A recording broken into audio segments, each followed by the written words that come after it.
Alright, before I do anything else, I think we need to examine something here.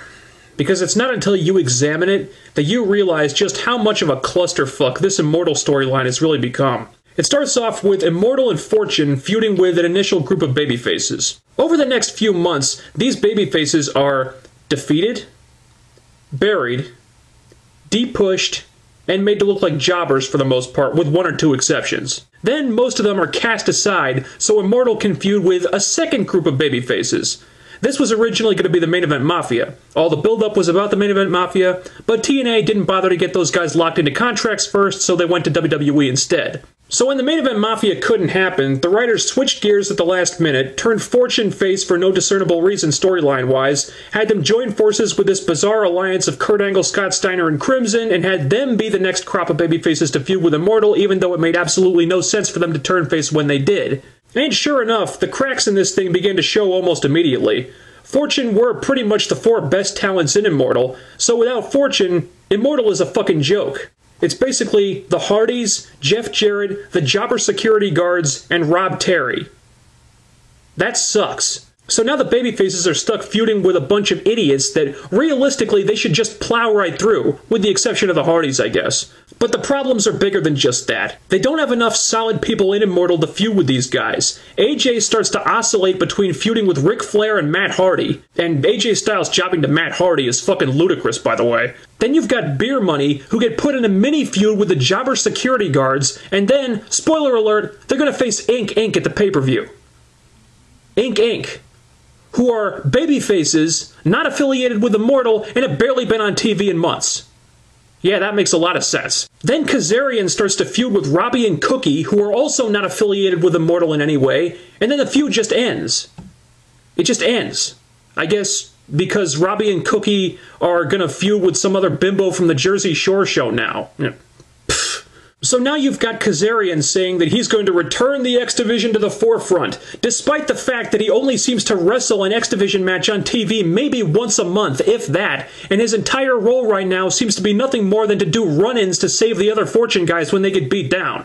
This is the reason you turned Fortune face? Really?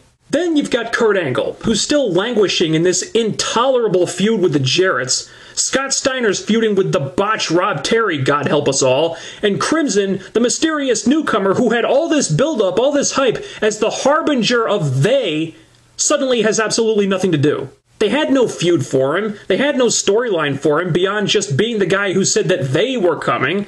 We don't even see him that much now. He only had his second TV match this week against a guy who is also not in Immortal, by the way. I'm hoping he'll be the guy to win the TV title when Abyss comes back, but who the hell even knows when that's gonna be? So basically, Fortune, Angle, Steiner, and Crimson being the second group of babyfaces to feud with Immortal pretty much completely falls apart after about 2 weeks. They're not being featured effectively, most of them don't have compelling feuds, some of them are now being put in feuds with people that have nothing to do with Immortal. You turned Kaz face so he could feud with Robbie and Cookie for 2 weeks when you realized you didn't have any X Division guys in Immortal for him to fight. You turned Beer Money face so Robert Roode could cut one promo on Jeff Jarrett, they could have a match with the Jobber security guards and then start to feud with another face team. You turned AJ Styles face so he could give Jeff Hardy the Styles Clash and then get jobbed out to Matt so Jeff can go back to feuding with Ken Anderson and then the next guy to come in to challenge Immortal. And that's where this really gets bad. Spoiler alert, now that the Fortune, Angle, Steiner, Crimson alliance has been revealed to be a sloppy, hastily thrown together clusterfuck,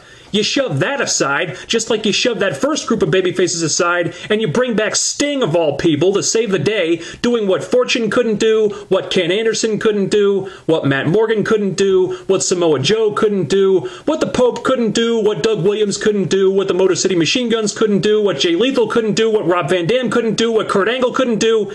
Seriously? Seriously.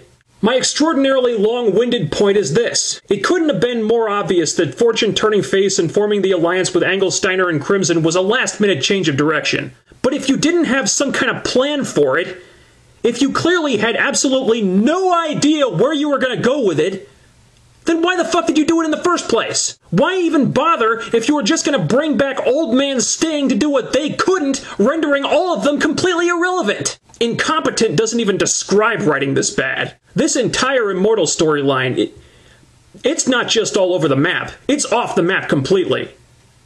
They do not have a fucking clue what they're doing. Everyone even remotely involved in TNA creative has to be replaced. Russo, Conway, Bischoff, Hogan, Jarrett, anyone who has even the slightest input into the creative process, get them the hell out of there for the love of God. There is no way any intelligent human being can watch this and think this is good. Because it's not. It took me about 5 minutes to take this storyline that's been building for 5 months and poke more holes in it than Swiss cheese. And I'm just one guy, TNA. How do you think other people are going to feel about this? Other people who have not been nearly as forgiving of your product in the past as I have. Just think about it. Please. Now that I've said my piece on that, I'll get to my observations for the week. I like the opening segment a lot, due in no small part to the fact that for once they did not start with an Immortal promo. You've got Ken Anderson and Rob Van Dam. They both want the title, they put over the importance of the championship, and it sets up the main event. This was good. Of course, then they just had to bring out Immortal, because God knows Bischoff has to have at least one long-winded promo a week, but they kept it within reason this time. Overall, good segment. I think Ken Anderson has been really good in these things. He's acting like a former champion should act. He's pissed off that he lost the title and he can't get a rematch. And hopefully this storyline is going to turn out to be more about him than Van Dam, because he's just much better at this stuff. You get actual emotion from Anderson, which you really don't get from Rob Van Dam. And when Anderson says he wants the world title, I believe it. Hell, when Matt Morgan says he wants the world title, I believe it. When Rob Van Dam says he wants the world title, I don't believe it. That's just not the vibe I get from him. I feel like Rob Van Dam really doesn't want the world title because he doesn't act like he wants it, like all those other guys do. He doesn't act like the title is important to him, and that's a problem if he's going to be in the world title picture in the future. Hopefully he won't be. Gunner and Murphy had a match with... oh, God. Eric Young and Orlando Jordan.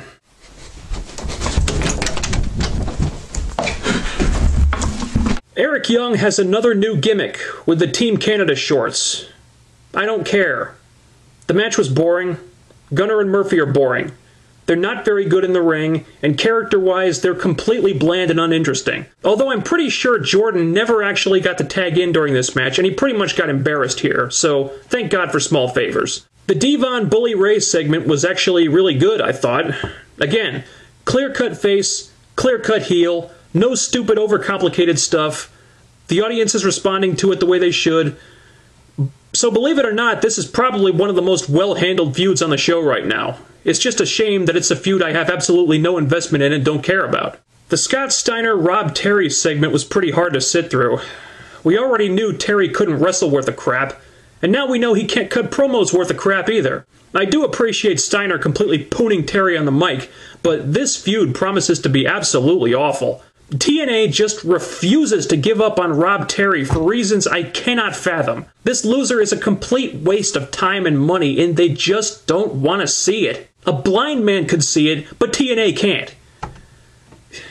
Yeah, I don't get it either. Crimson finally had a match. It was blink and you miss it short, but it was an impressive squash victory for him. I just wish it hadn't come at the expense of Magnus, who TNA seriously need to get off their asses and do something with already. Why should Magnus's push be completely dependent on whether or not Desmond Wolfe can get healthy? I mean, who even knows if that's going to happen at this point? He's got the look, he's got the charisma, the mic skills, he's improved in the ring, he's got all the tools to be a star, and they're just throwing him away. On the plus side, Crimson looks really good. I'm still waiting for them to put him in a longer match so we can see what he can really do. I mean, he's had 2 matches, and he's been in the ring for maybe 2 minutes combined, so we haven't seen much, but I like him so far. He's a big guy, but he's quick, he's agile, he seems like he knows what he's doing, he's got a sick finisher, his mic skills seem to be decent enough, the fans are reacting to him. Honestly, I think TNA could have a potential breakout star with this guy if they use him right. If being the operative word. AJ Styles and Ric Flair had a confrontation, and I thought this was really good. AJ faces down Ric Flair, and then basically kicks Flair's ass and Hernandez's ass at the same time for a couple minutes. I actually marked out here, which does not happen very often anymore. I mean, AJ came off like a star, and he continues to be the only member of Fortune that's really getting anything out of this face turn. Unfortunately, Flair has a torn rotator cuff, so he can't wrestle, which means AJ is stuck in a dead-end feud with Matt Hardy. Then Madison Rayne does her little open challenge thing, and ODB comes out. I don't know if this was a one-time thing, or if ODB is back on the roster now. I really hope she's not, because her character is one-note and really annoying. And she's never been particularly good in the ring either, which certainly doesn't help when you're wrestling Madison Rayne. Pretty much the only times ODB ever had matches in TNA that I would call good were when Gail, Kong, and Roxy were involved. But that's more than I can say for Madison Rayne, who's pretty far behind those three skill-wise. So needless to say, this match was not very good. I appreciate what they're doing. I guess they're trying to force-feed Madison some credibility by letting her win clean a few times over some women that are way more popular than she could ever hope to be, but that was only part of the problem. You can give her as many wins as you want, but if she can't win the matches convincingly, it won't mean anything. And she can't do that. She's not good enough. She could barely get her finisher applied to ODB, and it didn't even look like it hurt. Winning a match clean is good, but if she can't sell the win convincingly, no one's gonna buy it. For example, if Yoshitatsu had a match with The Undertaker, destroyed Taker, and beat him 100% clean, would you think Yoshitatsu was a huge badass, or would you just call bullshit? This is the same thing. Madison beats ODB, whoop-de-doo! But the match wasn't any good, and it won't change anything. She was a lame duck champion before the match, and she'll be a lame duck champion after the match. The main event was a good match until the ending when the Jarretts came out. I guess they just had to twist the knife one more time with those two. Then they go to what they were promoting on the website as the most shocking surprise of the year. Their words, not mine. It turned out to be a complete and utter blatant ripoff of the 2/21/11 Undertaker promos WWE was running for the last month, advertising, no surprise here, the latest return of Old Man Sting. TNA, do you know what an anticlimax is? Rest assured, I do have some things to say about the Sting situation, but I'm not going to say them now. I'm going to save that one. I'm going to keep that one in my pocket for a week, because I've read the taping results from Fayetteville. I think I'm going to need to save my voice before I do that video. Anyway, I've talked enough for now. I'll see you guys next week, hopefully with a bottle of suicide pills in my hand. Later.